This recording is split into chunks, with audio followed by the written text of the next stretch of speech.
হে বাবা, আর তুমি তোমার ভাইয়ের প্রতি অপব্যাখ্যাও করছো। জানো তুমি আমি দুধ পান করিয়েছি দরুদ শরীফ পড়ে বা ওযু অবস্থাতে, আর আমাদের মায়েরা দুধ পান করে সিরিয়াল দেখতে দেখতে, নইলে নোংরা ছবি দেখতে দেখতে, গান শুনতে শুনতে। তার বাচ্চা হবে কেমন? পেটে বাচ্চা এসেছে, আপনি তো বাচ্চাকে পেটে ধারণ করেছেন, শরীয়ত মোতাবেক কাজই করেন। মা মা আপনারা মায়ের জাত, আপনাদেরই মতো একজন মা টিপু সুলতানকে জন্ম দিয়েছে, আপনারই মতো মা ওবায়দুল্লাহ খানকে জন্ম দিয়েছে, আপনারই মতো একজন মা সরকারে আলা হযরতকে জন্ম দিয়েছে, আপনার মতো একজন মা খাজা গরিব নওয়াজকে জন্ম দিয়েছে, আপনার মতো একজন মা আমার গাউস ওয়াহারিকে জন্ম দিয়েছে।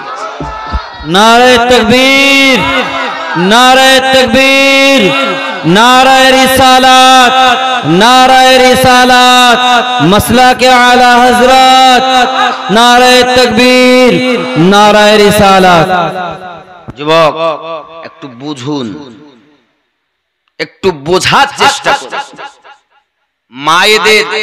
মায়েরা পারে না যুদ্ধে যেতে, কিন্তু ওই মায়েদের পেট থেকে এমন সন্তান ভারতবর্ষে বিভিন্ন দেশে বিভিন্ন স্থানে জন্ম নিয়েছে, যাদের কৃতিত্ব এখনো পর্যন্ত আপনার কায়েম রয়েছে, কিয়ামত অবধি কায়েম থাকবে। আমার মায়েরা তো সেই জাত মা। আধা ঘন্টা পর পর দাও, এক দু ঢোক মতো খাই, কারণ আমার গলার জন্য একটু প্রয়োজন আছে। আমার কথা শুনে রাগ হচ্ছে, বাস্তব জিনিস তো। আল্লাহর নবী সাল্লাল্লাহু আলাইহি ওয়াসাল্লাম বলেন, আমি যখন মিরাজে গেলাম, মিরাজে যাওয়ার পরে আমাকে যখন জাহান্নাম ভ্রমণ করানো হয়, আমি নবী জাহান্নামে বেশিরভাগ নারীদেরকে জ্বলতে দেখেছি, নারীরা অধঃপতনে জাহান্নামে জ্বলতেছে। একটা নারীকে দেখি, তার জিহ্বার বলে আপনার কিনা ঝুলানো আছে, দাও দাও করে আগুন জ্বলতেছে। আব্বা আমার সোনা মানিকের, পৃথিবীর সরজমিনে নবী পাক আমার জানিয়েছেন, দরুদ আল্লাহুম্মা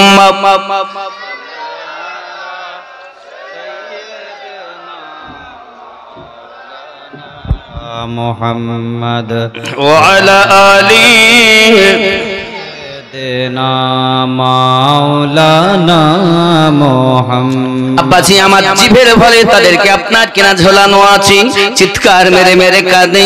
প্রিয় নবী সাল্লাল্লাহু আলাইহি ওয়াসাল্লাম বলেন, এদের এই আওয়াজটা হয় কেন, এদের এভাবে কষ্ট দেওয়া হয় কেন, এদের এমন করে কষ্ট দেওয়া হয় কেন? সঙ্গে সঙ্গে বলা হয়েছে, এই নারী এমন ছিল দুনিয়ায়, যার জবান দ্বারাতে তার স্বামীর প্রতি এমন অত্যাচার করত। স্বামী ভালো ছিল না, শ্বশুর ভালো ছিল না, শাশুড়ি ভালো ছিল না, যার জবানে সদা সর্বদা এমন চিৎকার মেরে কথা বলতো, মনে ব্যথা দিয়ে কথা বলতো। আল্লাহর হাবিব সহিহ বুখারী শরীফের ভিতরে জানিয়েছেন, মুসলমান তিনি যার জবান দিয়ে হাত দিয়ে কোন মুসলমান কষ্ট না পায়। সহিহ বুখারীর হাদিস, জবান দিয়ে হাত দিয়ে কষ্ট পায় না যার দ্বারা, সেই ব্যক্তি মুসলমান। কি বুঝলেন? স্ত্রীর কথা শুনে স্বামী অসন্তুষ্ট, শ্বশুর অসন্তুষ্ট, শাশুড়ি ভালো মন পায় না, সব সময় অশান্তি লেগে আছে। ও আমার জননী মায়েরা, কোন নারী যদি তার স্বামীর সঙ্গে ঝগড়া করে, প্রিয় নবী হাদিস শরীফে বর্ণনা করে, রব্বে কারীম জানিয়েছেন, যদি আল্লাহ পাকের পরে অন্য কাউকে সেজদার হুকুম দিতেন, আল্লাহ পাক জানিয়ে দিতেন, প্রত্যেক নারী তোমরা তোমাদের স্বামীকে সেজদা করো। আল্লাহ ব্যতীত যেহেতু অন্য কাউকে সেজদা করা জায়েজ নয়, এই কারণ বশত কোন নারী তোমরা আল্লাহ ছাড়া অন্য কাউকে সেজদা করবে না, কোন মানুষ সেজদা করবে না। ভেবে দেখুন মায়েরা, স্বামীর মর্যাদা কত। সেজদার হুকুম হলে নারীদেরকে স্বামীর সেজদার হুকুম দেওয়া হতো। ও জননী, ওই স্বামীর প্রতি তোমার মায়া নাই? খালাতো ভাই বাড়ি আসলে গল্প করা যায়, মামাতো ভাই বাড়ি আসলে গল্প করা যায়। স্বামী সাদ্দামের বাপ যদি বাড়ি আসে, মুখ বেঁকে যায়। শুটিং শাটিং ফিটিং কাঁধে মেরেছে সিপটি পিনার হুকিং ঘায়ে ঝুলিয়েছে ভেনাচিকে একটা ব্যাগ এক খেজুর বোনা বসন্তপুরের যুবক ঘুরে ঘুরে আমার দিকে দেখ লাম খালি মিম খালি নুনের পেটে এক নক্তা উরমা ফাঁকা নিমতলা খালি কপালেতে এক নক্তা এ কত বড় বিহায়া এই মায়ের পেটে কখন আশিকে আলা হাজার জন্ম নিতে পারে না।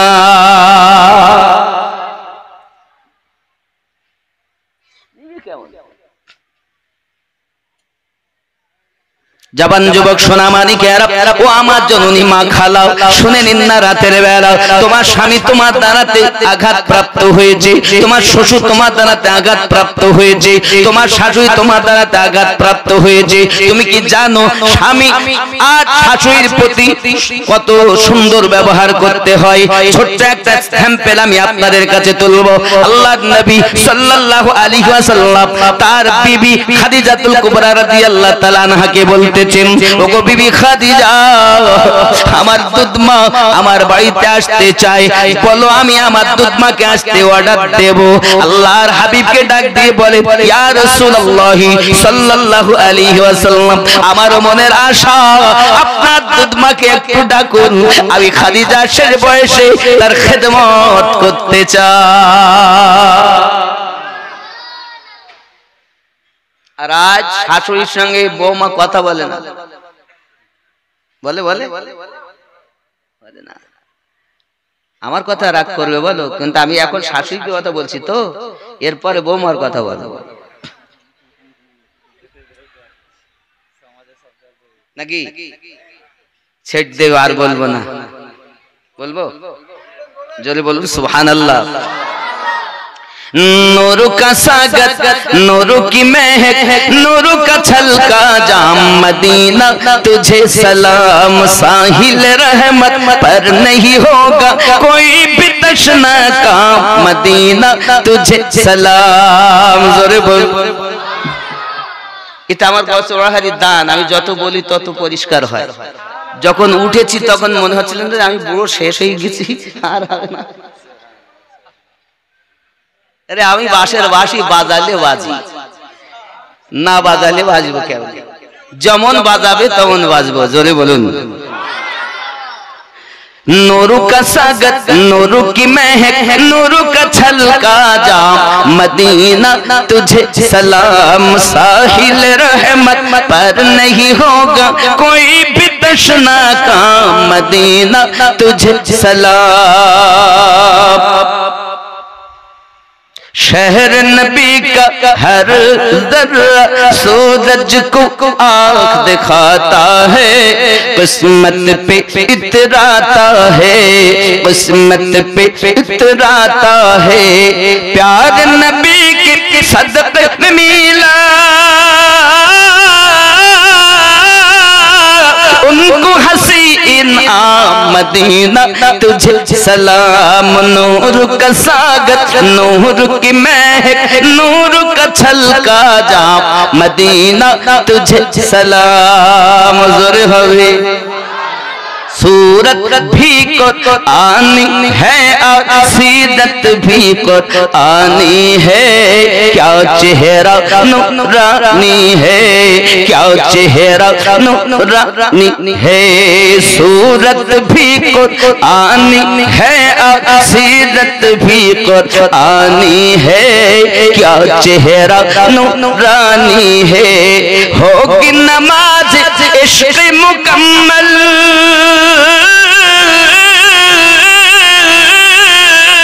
कर लो उनको इमाम मदीना तुझे सलाम। नूर का सागर नूर की महक नूर का छलका जाम मदीना तुझे सलाम। जोरे हुए रोज महशर का वो सूरज हमको क्या झलसाएगा, खुद ही डूबा जाएगा, खुद ही डूबा जाएगा। क्यों?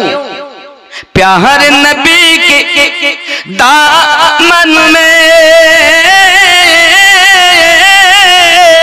करेंगे हम आराम मदीना तुझे सलाम। नबीर दामाने আমরা আরাম করব। কেন কেন?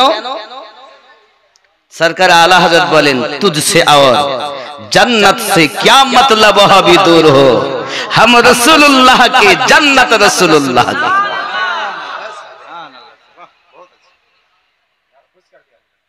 এটাই তো ব্যাপার। আমরা নবীওয়ালা মুসলমান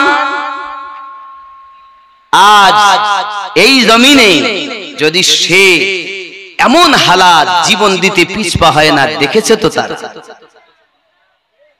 আব্বাজি আমার। খেয়াল করুন, পৃথিবীর জমিনে আমরা ইতিহাস অনেক শুনেছি। আমার মা জননী যে কথা বলছিলাম, বাবাও আমার আম্মা জান খাদিজাতুল কুবরা বলেন ঠিক আছে আমার দুধ মায়ের খেদমত করো। এখন আসলেন তিনি, উজুর পানি, খাওয়ার পানি, রাতের বেলা যত সময় না ঘুমিয়ে যেতেন শাশুড়ি খেদমত করতেন। হ্যাঁ গো, কে তিনি? আরবের সর্বশ্রেষ্ঠ ধনী ছিলেন যিনি, আম্মা খাদিজাতুল কুবরা হলেন তিনি। আপনাদের কি বলবো বাবা, আমি যা শান্তি পাইছি ওনার রওজায় যাইয়া। মক্কায় খানায় কাবা পার হয়ে জিন মসজিদের অপোজিটে, আগে গোরস্থান একটাই ছিল, এখন মাঝখানে রাস্তা হয়েছে। প্রথমের পর দ্বিতীয় ওই রাস্তা ওভারটেক করে গেলে আমার আম্মা খাদিজাতুল কুবরা রাদিয়াল্লাহু তাআলা আনহা রওজা মুবারাকা পাবেন গোরস্থানের ভিতরে, যিনি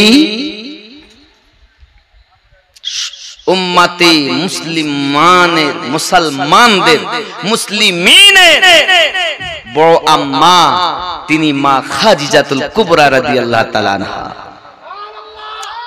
বাচ্চা যতই কষ্ট করুক যদি মায়ের কাছে যায় না শান্তি পেয়ে যায়।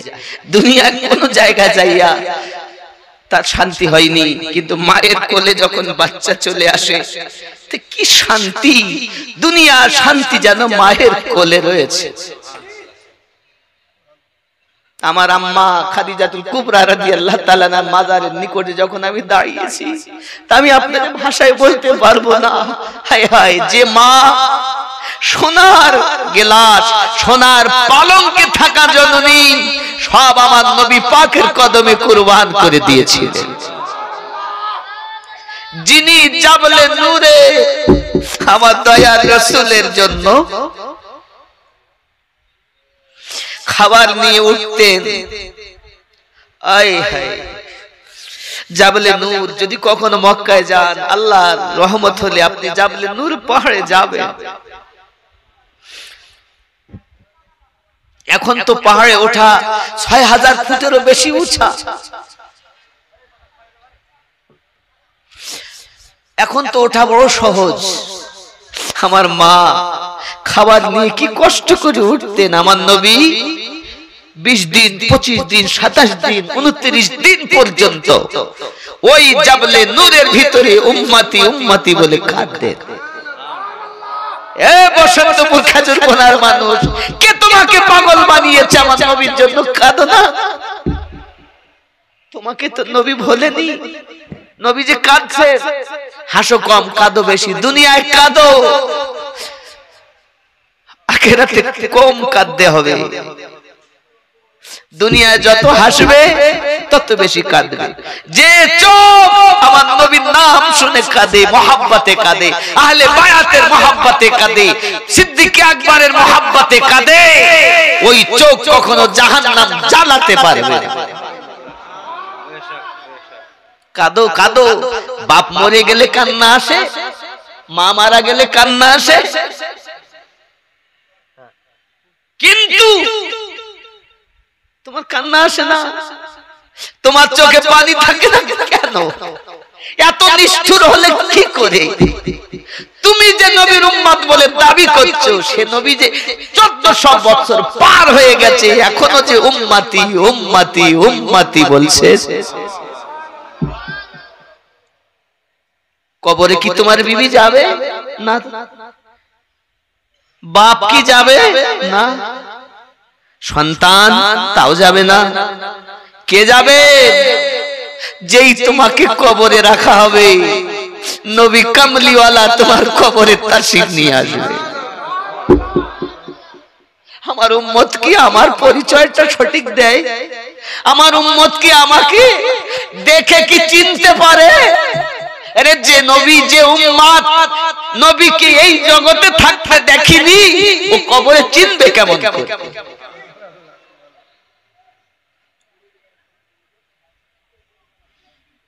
চিনবে কেমন করে? নবীকে কবরে চিনতে গেলে আগে দুনিয়াতে চেনা লাগবে,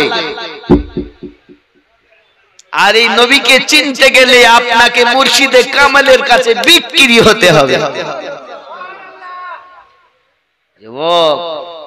কি করেছেন আপনি?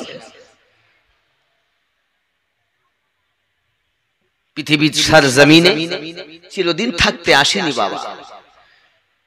হযরতে আম্মা খাদিজাতুল কুবরা রাদিয়াল্লাহু তাআলা আনহা খাদ্য নিয়ে যেতে লেট হতো, আমার আল্লাহর বড় ভালো লেগে গেল নবী পাকের অনাহারে থাকা। আল্লাহ পাক বলেন, হাবিব অনাহারে থাকছেন, আজ যাবলে নূরে আমি আপনার উম্মতের জন্য এক মাসের রোজা ফরজ করে দিলাম। আরে নবী পাকের খুদা তো হালাল থেকে আল্লাহর ভালোবাসায় আল্লাহ পাক আল্লাহ তাআলা তার বান্দা বান্দির জন্য রোজা ফরজ করেছে। এই আমার বান্দা বান্দি, আমার হাবিব না খেয়ে যাবলে নূরে তোমাদের জন্য কেঁদেছে। তোমাদের পেটে যখন খাদ্য থাকবে না, তা আমার নবীর ওই যাবলে নূরে কান্নার কথা স্মরণ করবে। একবারও করেছি? খালি ওলামায়ে কেরাম বলে রোজা আমাদের জন্য ফরজ। কেন ফরজ হলো?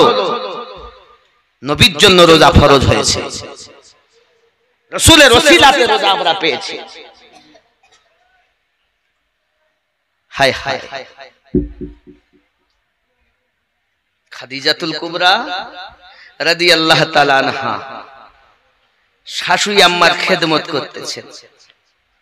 হঠাৎ হায় আমার হালিমাতু সাদিয়া রাদিয়াল্লাহু তাআলা আসার কথা বলি, আসছে আমার নবী সাহাবী রাসূলদেরকে নিয়ে বসেই আছেন। হঠাৎ একজন বৃদ্ধা মহিলা আপনার আসতেছেন, লাঠি ঠুক ঠুক ঠুক ঠুক করে তয়বা নগর, তয়বা নগর। আমি আমিনুদ্দিন তয়বা নগরেও গিয়েছি।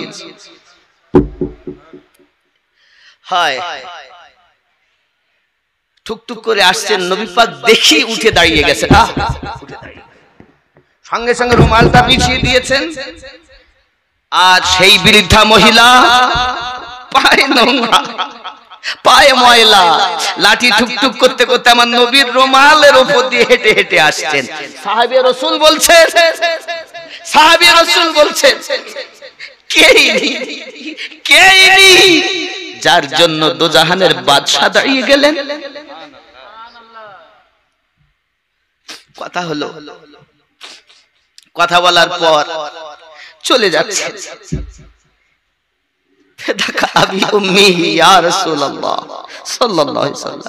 হুজুর আব্বা মা আপনার কদমে কুরবান, আপনি বলুন ইনি কে যার জন্য আপনি উঠে দাঁড়িয়ে গেছেন, চলে যাচ্ছেন, তাও তার ওঠার আগে আপনি উঠে দাঁড়িয়েছেন।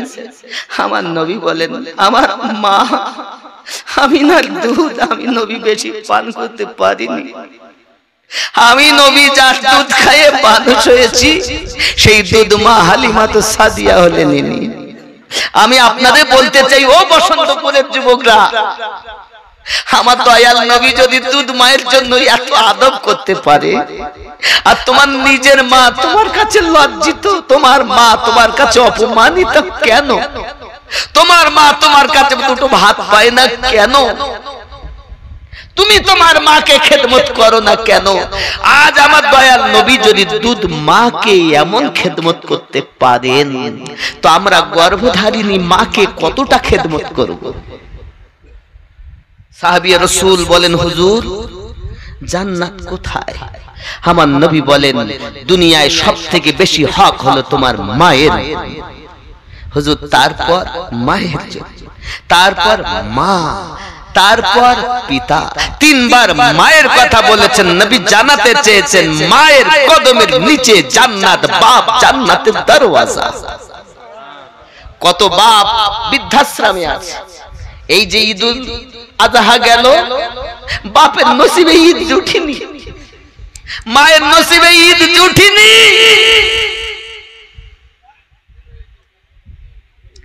কি ভেবেছেন আপনি বাবারা? এখন হালিমাতুস সাদিয়া বলছেন, মা, বৌমা আমি তো বেশি থাকতে পারবো না মা, আমি তো চলে যাব মা। তখন স্বামীকে বলছেন, ইয়া রাসূলুল্লাহ, ইয়া হাবিবাল্লাহ, আমার দুধ মা যাবেন, তা আমার দুধ মায়ের জন্য তো কিছু উপহার দিতে হবে। তাইবা নগরে মানুষ জিজ্ঞাসা করবেন, বেটার বাড়ি গিয়েছিল তো বেটা কি দিয়েছে, বৌমা কি দিয়েছে, জিজ্ঞাসা করে না, শুধাই না গো? যদি শাশুড়ি চলে আসে বেটার বাড়ি থেকে দূরে, তা কি তোমার বৌমারা কি দিয়েছে গো, শুধাই তো না, শুধাই না? ঠিক খাদিজাতুল কুবরা রাদিয়াল্লাহু তাআলা বলছেন, আমার শাশুড়ি আম্মা যাবে, তা কি দেওয়া যায়? উনি করলেন কি, টাকা পয়সা যা দেওয়া সে তো দিলেনই, উনি দিয়েছেন 6টা উট, 40টা বকরি। আর আমাদের ঘরে যদি মা আসে, তাতে তোমার মাকে দিলে হবে, তুমি কি একটাই বেটা, আর কি বেটা নাই, তোমার মা কি দিবা, যত কম দেওয়া যায়। এরকম আছে না বৌমা, আছে না? চলো, তাহলে আমি বুঝাতে চাইলাম রাসূল পাক সাল্লাল্লাহু আলাইহি সাল্লামের স্ত্রী আমাদের বড় আম্মা শাশুড়ি মাকে এমন করে খেদমত করেছেন, যত সময় শাশুড়ি না ঘুমাতেন তত সময় খাদিজা আম্মা ঘুমাতেনই না। স্বামীর খেদমতের কথা শুনবেন। আমার আমার জননী মায়েরা ভালো করে শুনুন, নবী দো জাহান সাল্লাল্লাহু আলাইহি ওয়াসাল্লাম একদিন আম্মা আয়েশা রাদিয়াল্লাহু তাআলা আনহা কি কথা প্রসঙ্গে বলতেছেন, খুব খাদিজা রাদিয়াল্লাহু তাআলা আনহার প্রশংসা নবী আমার করছেন। আম্মা আয়েশা বলছেন, হুজুর তার হলো 40 বছর, আপনার 25, তার বার্ধক্য, আপনার জওয়ানি। এই কথা যখন বলেছেন নবী আমার কলিজায় ব্যথা পেয়েছেন, সঙ্গে সঙ্গে বলছেন, আয়েশা তুমি আমার খাদিজাকে বৃদ্ধা বলবে না, কারণ তোমরা আমার সুখের সময়ের বিবি, আর আমার খাদিজা হলো দুঃখের সময়ের বিবি।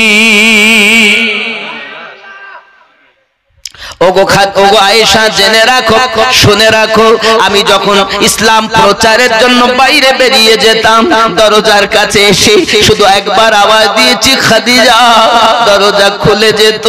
আবার চলে গেলাম বাইরে, এসেছি আওয়াজ দিয়েছি রাতের বেলা, নিশি রাতে, খাদিজা, দরজা খুলে যেত।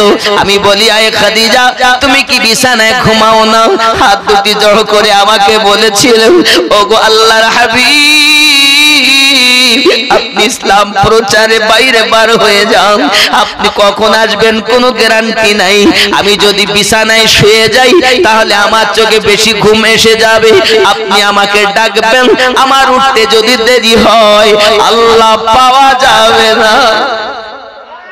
নবী গো, তাই আপনার ভালোবাসায় দরজায় হেলান দিয়ে দিয়ে ঘুমাইতাম, যেই এসে আপনি খাদিজা বলতেন অমনি দরজা খুলে দিতাম। এ ছিল স্বামীর খেদমত।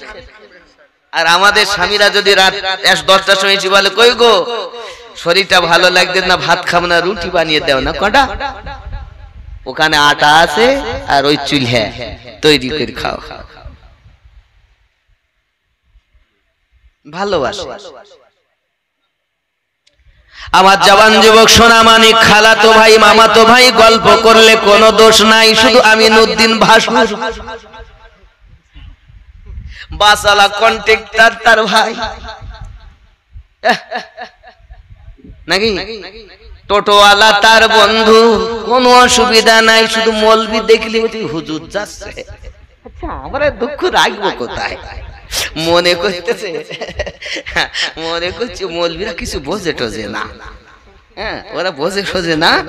আচ্ছা বলেন, ছোট ভাইয়ের বউ বড় ভাইয়ের নাম কি? ভাসুর হয়তো বড় ভাই, তো ভাসুরের নাম জানে না, লজ্জায় ধরে না, তো মনে করছে মৌলবীদের দাঁড়িয়ে আছে, ওরা সব বোঝে টোঝে না।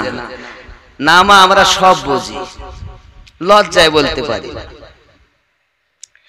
এখন আমি আপনাদেরকে বলবো জননী, আপনি যদি আমার নবী পাক সাল্লাল্লাহু আলাইহি ওয়াসাল্লাম বলেন, আমি আর একটু এগিয়ে গেলাম, যাওয়ার পরে দেখি স্তনের সঙ্গে আপনার ঝুলানো আছে জাহান্নামের ভিতরে, দাও দাও করে তার দেহে আগুন জ্বলতেছে, তার স্তনের সঙ্গে ঝুলানো আছে। জিজ্ঞাসা করি কিসের অপরাধ?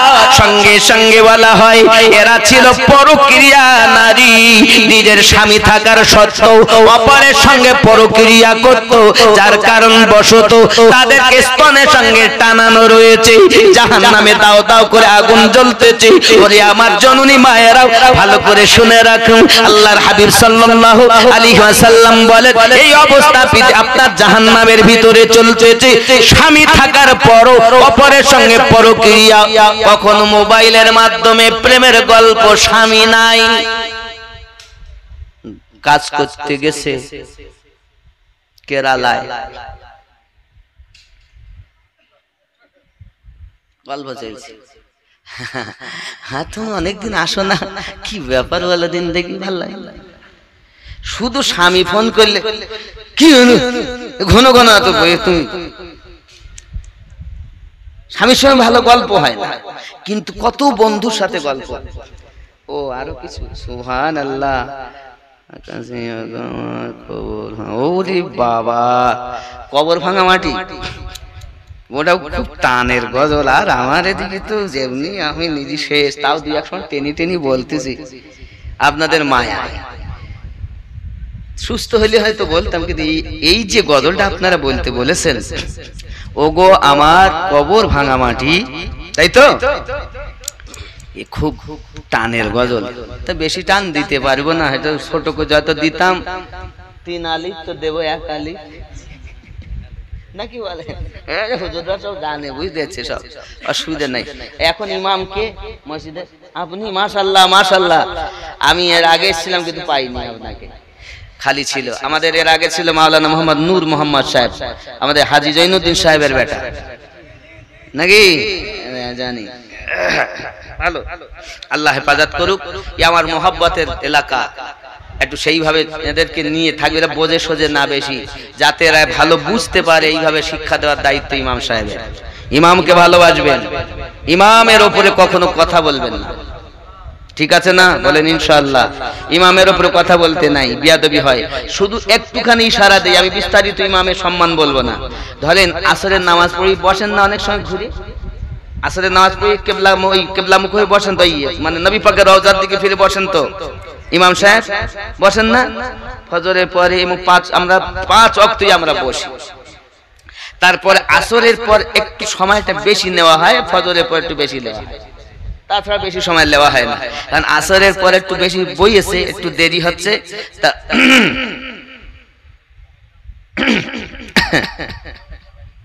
মানে কি বলতে চাচ্ছে বলেন দিন, তাড়াতাড়ি দোয়া করেন। এই করে গলা খাখার দেওয়াটাও মুক্তাদির জন্য আদবের খেলাফ, জায়েজ না। ফতোয়া দেওয়ার অর্ডার আমার নাই, কদমে হাত রেখে বলে আমি মুফতি নয়, আমি ফতোয়া দিব না, এটা আপনার বুঝানোর স্বার্থে বলছি, এটাও ঠিক না, এটা আদবের মামলায় যাই বলছি। কথা বুঝতে পারছেন? জি। ওগো আমার কবর ভাঙা মাটি,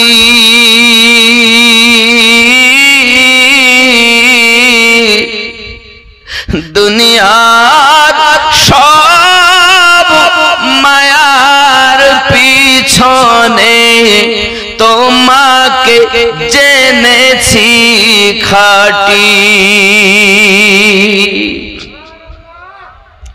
ওগো আমার কবর ভাঙা মাটি,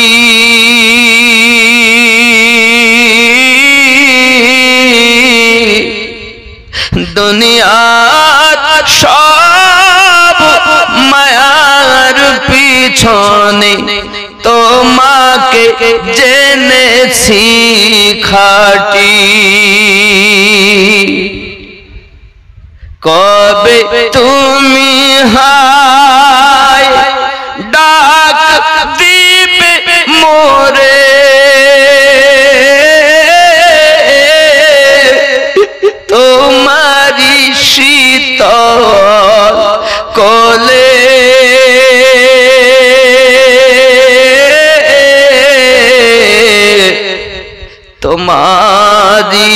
বুকে শুয়ে পড়িব বিশ্বের মায়া ভুলে রবে না সেদিন পিতার আদর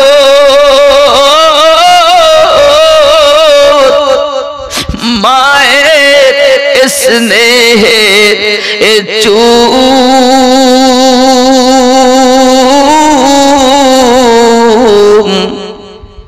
তোমারি বুকে শুয়ে পড়িব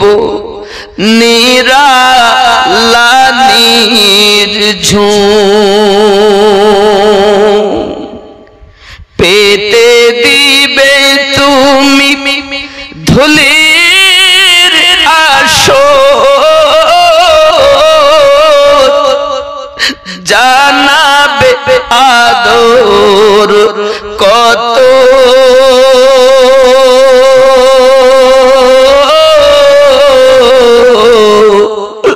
তোমারি মাঝে শুয়ে পড়িব চির জনমের মতো ওগো আমার কবর ভাঙা মাটি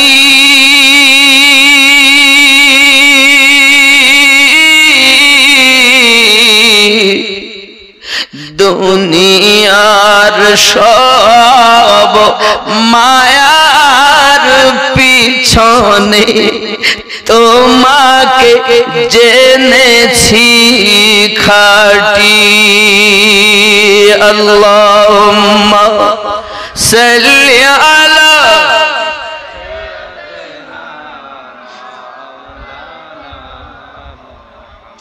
وعلى آل سيدنا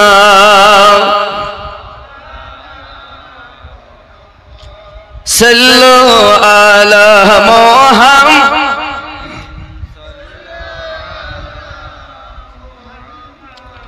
हर दम ज़बान से निकाला पाक हर दम ज़बान से निकाला बाबजी আমার এই পৃথিবীর জমিনে 1757 থেকে 1947 পর্যন্ত 190 বছর ধরে হাজার হাজার মুসলমান জীবন দিয়েছেন তাদের কোনো নাম নাই এই 190 বছর ধরে কেউ কি কিছু করেননি মুসলমানরা এরা বলছেন না তাদের কারো নাম নাই হে যুবক বাবাজি খেয়াল করে দেখেন আমাদের কারো নাম এমন করে নেই রাখিনি তারা কাউকে এমন কি বাবা আমার 1871 সালে 20 সেপ্টেম্বর আলী আফরিদি যে আপনার ব্রিটিশদের এতে ছিল যাকে আন্দোলনে ধরে নিয়ে জেলখানায় বন্দী করা হয় বাবাজি আমার যে করেছিল পৃথিবীর সারজমিনে চলে গিয়েছিল জেলখানায় যখন ঘুরতে গিয়েছিল পৃথিবীর জমিনে মিউর সঙ্গে সঙ্গে চাবুক হাতে তার প্রতি হামলা করে হামলা করার পর বাবাজি আমার তাকে করেছিল ফাঁসির দরজাতে তাকে তুলে দিয়েছিল বাবা মৃত্যু হয়েছিল তারও নাম তারা রাখিনি এমনি করে মাওলানা কাসেম নানতবির কথা রাখিনি আতাউল্লাহ বুখারীর কথা রাখিনি মাওলানা হোসেন আহমদ মাদানির কথা রাখিনি মাহমুদুল হাসানের কথা রাখিনি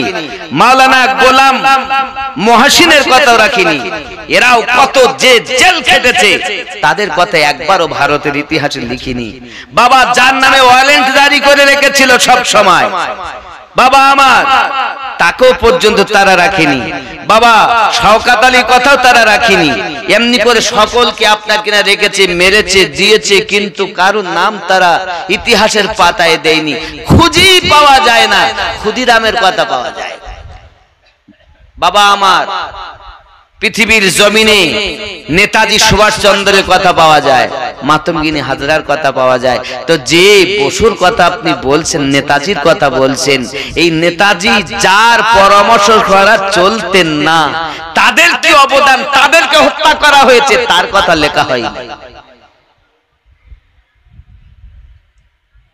কি ইতিহাস পড়ছেন, আর কিভাবে আপনার আমার সন্তানেরা জানবে? ইতিহাস জানতে গেলে নিজেকে ইসলামিক ইতিহাস রিসার্চ করো, দেখো চাইয়া ইসলাম ইতিহাস কেমন।